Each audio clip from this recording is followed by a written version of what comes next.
Our next guest is helping us turn the page, literally. Rich Garvin, the founder of Denver Book Society, stopped by today and with a book and beverage pairing. I think this is brilliant. So first I want to talk about this logo. Who is this? This is Cooper, and Cooper is the shop dog of the Denver Book Society. Is that true? He's my dog. He is a 6.5-year-old Australian Shepherd. Beautiful. And very popular, clearly the most popular employee at the bookstore. And we have people coming in every day, like this morning. Where's Cooper? What do you mean he's hiking?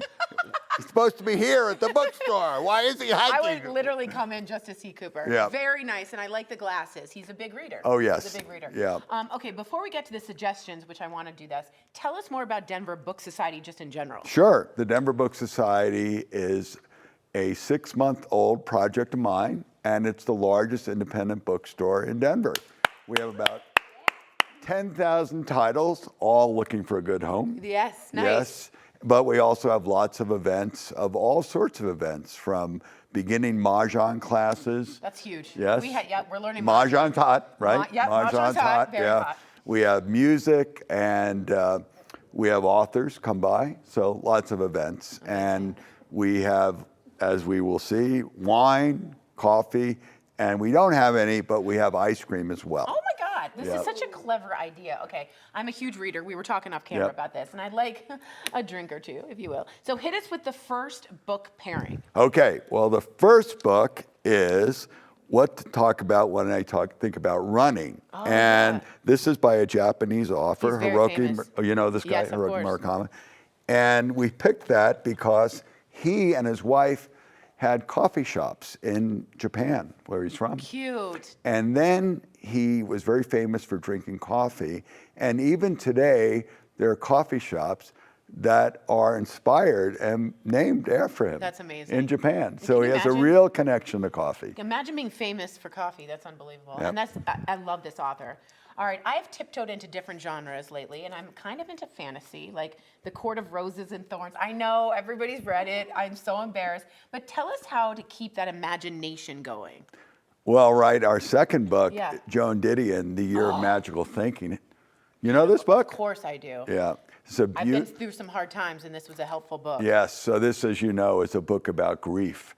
Her husband, Gregory Dunn, of 40 years, died, and she spent a year processing her grief, and it's about how she processes her grief and the rituals of grief. Yeah. And when she came out a year later, she said, okay, I'm done. Yeah. And what was really sad is while she was doing this, her own daughter was dying and died She shortly was just after. compounded grief right there. Yeah, she had a lot of grief. She did. My mom passed, and that's when I read that. Oh, is that right? And we're pairing this with Rocky Mountain Soda? Yes, because she didn't drink Rocky Mountain because she was in LA. We didn't have Rocky Mountain, but they had Coca-Cola, which she drank every morning.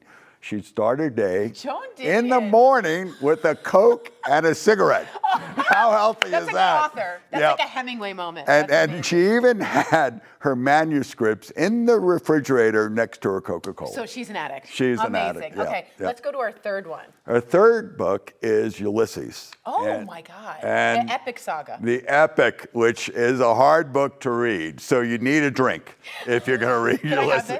You can have that. It is. It's sort of stream of consciousness. Yes, it is. Yes. It's very difficult to read. It all takes place on one day, June 16th, 1904. And there's 3 main characters, and it's compared to the Odyssey. Yeah, I was going to say, very similar. Yeah, it's very similar to the Odyssey, which I highly recommend, by the way. If you I haven't seen it. It was good. good? You got to see it. It's Damon's the best. good? Okay, it's good, the good. best. Okay, good.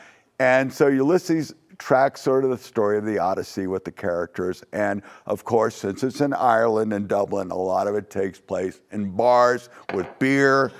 And the association to beer was so strong that Guinness actually had a promotion with James Joyce, Ulysses, and beer. Get out of here. I am not Mr. kidding Joyce. you. And one of the characters eats a sandwich at the beginning of the book. So we sell sandwiches. Yep. Very sandwiches. smart. All right, let's head over this one. And this one is for Hemingway, one of the great author drunks of all time. Of course. Yes, With his cats. Yes. So this is The Old Man and the Sea, which is about a fisherman. Have you read this one? Of course. We had read this in high school. Yep. And he goes out and he gets a marlin, and the marlin is so big it can't even fit in the boat. Right.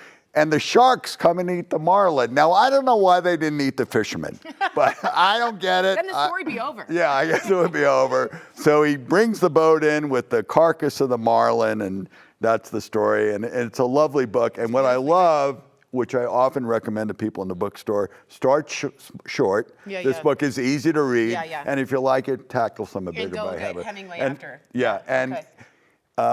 the daiquiri is the drink because he wrote the book when he was living in Havana, and he went to a bar, Floridita. Normal for him. Yeah, and he had up to 15 daiquiris in a day. Of course he which did. I'm sure improved his writing a lot. Very much. Yeah. All right, let's get quickly to this one. And the last book is The Year in Provence, which maybe you've heard of. You know this book. course.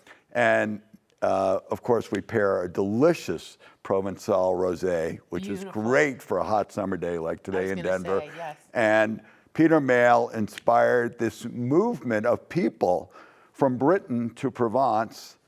And it was the first example of where travel literature inspires people to actually pick up their home and go. move. How clever is this? You can put some lavenders near you. That's what's so Yeah. good. Oh, Provence, yeah. For Provence, get Or some just the smelly scent. stuff. Yes, Smelly take stuff a journey. with the rosé. Okay, I'm obsessed with this. So curl up with your next read. Thanks to the Denver Book Society. You can see the full lineup of events at denverbooksociety.co or give them a call. They seem very friendly. You seem very nice. Try to be. Yeah, of course. 720-298-2449 or connect with them on social media by searching the handle denver.book.society. And as always, please drink and read responsibly.